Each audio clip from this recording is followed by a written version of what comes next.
রাধে কৃষ্ণ নমস্কার। মেলার একটি ভীষণ ফেভারিট এখন জনপ্রিয় খাবার হচ্ছে আলুর চিপস, স্প্রিং পটাটো চিপস। যেটা কিভাবে বানানো হচ্ছে দেখে নিন। প্রথমে একটি কাঠির মধ্যে একটি গোটা আলু দিয়ে দেওয়া হচ্ছে, তারপরে কাটিং মেশিনের মাধ্যমে আলুটি সুন্দর করে স্প্রিংয়ের আকারে গোল গোল করে কেটে নেওয়া হচ্ছে। তারপরে এই আলুটি ওপর থেকে নিচ পর্যন্ত খুব সাবধানে ছড়িয়ে দিতে হবে যাতে পুরো স্প্রিংয়ের মতো দেখতে লাগে।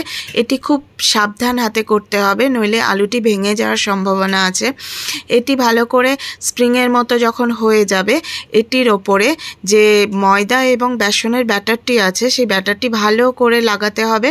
যতক্ষণ না ভালো করে ব্যাটারটি আলুতে লাগছে ততক্ষণ দিতেই থাকতে হবে। তারপরে ভালো করে আলুর মধ্যে ব্রেড ক্রাম্বস দিয়ে দিতে হবে।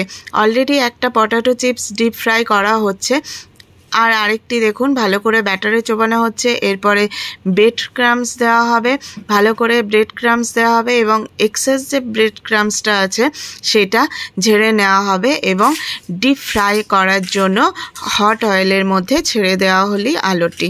এবারে এই আলুটি ডিপ ফ্রাই হয়ে গেলে তুলে নিতে হবে এবং তার ওপরে চাট মশলা স্প্রিঙ্কেল করে দিতে হবে, সল্ট দিতে হবে, টমেটো কেচাপ দিতে হবে এবং মেয়োনিজ দিতে হবে। একেবারে স্প্রিং পটাটো চিপস রেডি। ধন্যবাদ। Thank you so much. Please subscribe my channel.